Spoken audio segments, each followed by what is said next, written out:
Struck with the idea of finding structure in chaos. Apparently, the best forms of learning don't happen through repetition of technique and form. Rather, it happens through something called ecological dynamics, the act of applying ever-changing solution to an always-changing situation. Situation always involves different constraints, problems the environment gives us. Basically, we're not repeating things, we're trying to solve a specific demand to the best of our ability. Two groups of blacksmiths were studied in their ability to hammer and smelt in their respective crafts. The experts blacksmith are actually using more variation per strike than the novice groups. This goes against the traditional thinking, which argues that the consistency of form is always a key to precision and craftsmanship. Steph Curry shoots the ball the same way. Tiger Woods swings the golf club the exact same way all the time. Geniuses have the exact same morning routines. Yet the studies and my own experience don't really agree with this. I first saw this idea in relation to a Brazilian Jiu-Jitsu teaching class, but I was struck with how much it applied to my own life. I don't even do BJJ. I mean, I think about this in the context of meditation session, for example, or concentration practice. It's so easy to be focused during a meditation session when I'm sitting down with my eyes closed.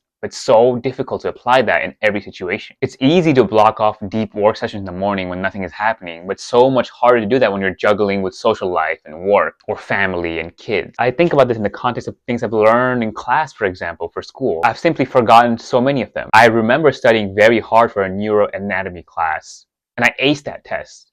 But I never had to apply that knowledge, and now I don't know anything. I think about this in the context of learning Chinese. I took 6 years of it. I remember spending hours and hours drilling grammar and writing the same word over and over and over again. I even had like a 2-year Duolingo streak. Never applied it to my life, and now it's gone. That being said though, I do think there's room for repetition-based training, especially in the beginning for the sake of applying consistency, and even in cases of improving marksmanship and precision, perhaps. But even in these cases though, there's clearly a difference in each time you do the act. Every movement, every habit, there's a difference in the act every single time. Every soccer ball I kick is different. Every basketball shot has variation. For this reason, I will never again believe that routines and repetition and habits are the metrics for success or for learning. It's none of those things. Life is a constant change of problems, challenges, and novel traits. Applying the skills that you want to learn to those challenges is so much more beneficial, in my opinion. You don't have to worry about discipline or living in an intuitive fashion. Life will automatically make you intuitive. The question is really more so how much you want to suffer by needlessly going against that versus accepting it. As of lately, I've been accumulating a list of Chinese phrases that I want to say. Some things I already knew in the past, some things I'm just learning. And these are things that I genuinely want to be able to say. Phrases that will be actually useful, unlike, hi, my name is Dawei, which is, I guess, an important foundation to build. I'm never ever going to say that sentence ever again. And I figured that out as soon as I tried to understand what people were saying in Chinese. I couldn't do it, like, at all. Despite like years of studying it. Low-key, I could read it slowly, but I still can't understand what I'm saying. And so doing the thing of speaking actually exposed me way more than anything else. I think about this process of exposure a lot. I'm thinking about it in the context of playing guitar, for example. What's the similarity? I'll get to that eventually, but the actual act of speaking and reading a language and then trying to understand the foundation is actually way more useful to me. It makes me naturally learn the grammar rules that I'm actually interested in and will use, and also doesn't hide behind the idea that I've done something by doing a Duolingo game or something. It actually really does expose you because there's room for failure. Similarly for guitar, I should just start by learning songs that I actually want to learn, and then the rest will come along the way. Like, for example, I just recently started learning Iron Man. Now I know what a power chord is. I didn't even know what the strings were before that. It came backwards, right? I tried to learn that, and then all these things kind of came. And now I also know my weakness is finger sliding and coordination. I keep looking at the fret when I'm not supposed to. I don't think I would have really focused on those things had I just simply looked up what they are. Instead, needing to use them kind of develops a skill in and of itself. But that's not the order that's usually touted and by the general conventional means of teaching. It's usually taught in this manner. Break down things to the simplest thing, learn the foundation, and then apply complexity. But when I look back at the things that I've actually learned in my own life, this was not the order I applied things. When I first learned to dance, I didn't take any intro classes or foundation classes. Instead, I picked the dance I wanted to learn and then worked backwards from that. The foundations naturally started becoming a part of my vocabulary, even though I did not take a single foundations class. Looking back at it, it's actually how I learned drawing too. I wanted to draw Goku, and I learned shading and sketching and the skeleton building process all through that. It was not the other way around. And mind you, I am not good at drawing or guitar or dance. I'm just saying that's the quickest way to learn. I think workplaces in corporate settings also apply the same exact logic. There's no way everyone from college comes out knowing what a CRM is and just using it all the time. It's just not a skill that's taught. And I think I learned this lesson largely through the language learning process. So that I actually know how to speak and comprehend like at least 3 or 4 languages by now, but I didn't work hard for them. I was just exposed to it from a young age. Babies don't learn individual words and do Anki flashcards. They live the language. The best students I know, they don't just go around memorizing facts. They live the practice. They actually go to the clinic and they actually do things where they have to use their knowledge. And it's so cool how you could apply this to so many other things too. Like if I want to learn how to cook momo, a traditional Nepali dish, it will actually also make me understand the dough making process and the mincing meat process and all these factors that are involved in it. If I want to learn how to code, rather than learning individual code, doing projects is so much better, right? And this is why constraints and problems shape our technique and not the other way around. We should not repeat things endlessly to learn. Rather, we should solve problems.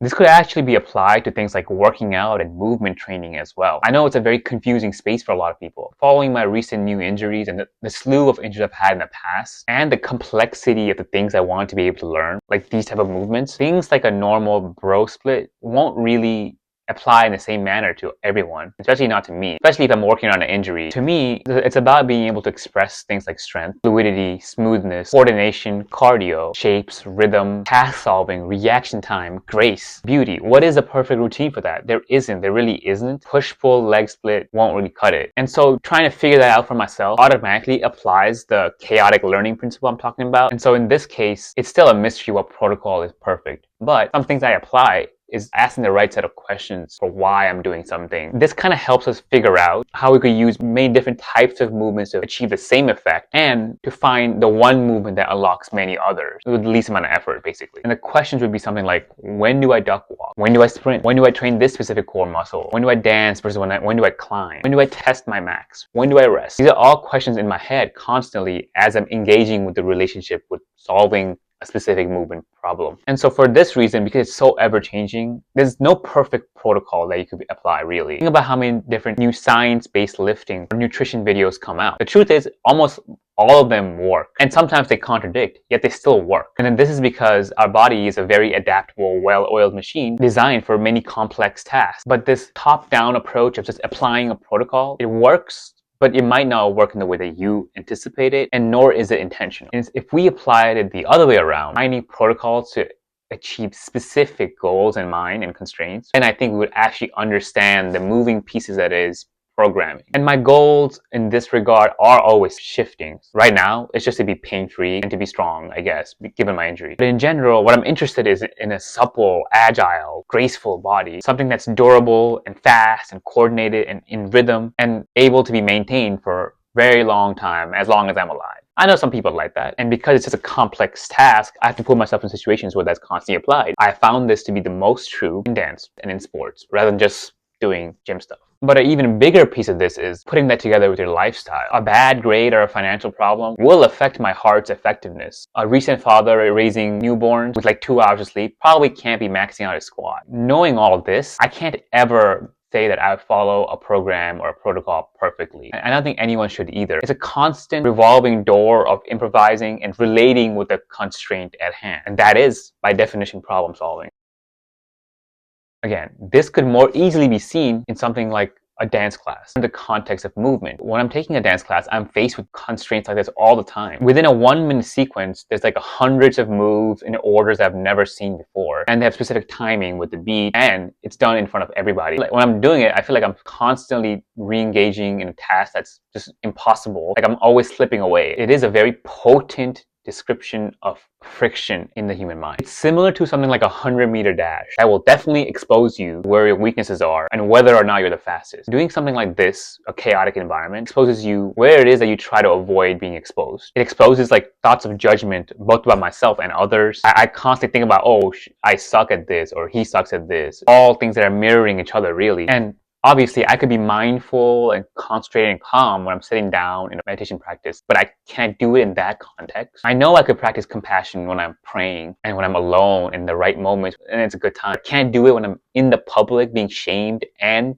judging others, when nothing is within my schedule, when I'm in the mercy of others, when I'm being placed in a spot of glory or loss. Can't do it when I'm being hated, when I'm being loved, when I'm being made fun of, when I'm complimented, when I'm being ignored, when I'm being used, when I'm using someone, when they're using me. All of these things, in my opinion, are the application of a learning protocol, a true learning protocol, things that are always moving. Life in itself is the practice that we're looking for, and all that's visceral within certain complex tasks like dance or language learning. The more complicated and frustrating the task seems, there's the greatest potential for being exposed, and so that exposure leads to a realization of this thing I'm talking about. What I'm ultimately trying to say is that this dichotomy between order and chaos that we were talking about actually doesn't even exist to begin with. Through awareness, we see that these things are actually just one thing. It's all chaos. There is no limbic friction to overcome. There's just flow and the stories that we tell ourselves. That's really all it is. Learning happens in chaos. Yes, this is definitely true. But everything is already technically in chaos. We don't even have to create specific constraints. The repetition and routine-based model that we all apply and look for in success is a way of us managing our thoughts about that chaos, not actually learning. But everything under the sun has already been taught, and everything has already pretty much been learned. All that is really left in each of our lives is an application and what we call wet tests. And so we just test ourselves and apply that based on what we find engaging. That's all we could really do. Not practice, at least not in the way it's traditionally defined, straight up application and doing the thing. This process by definition leads to this idea of ecological dynamics I started the video off with. And sometimes we'll purposefully create the environment that's necessary for our skills to be tested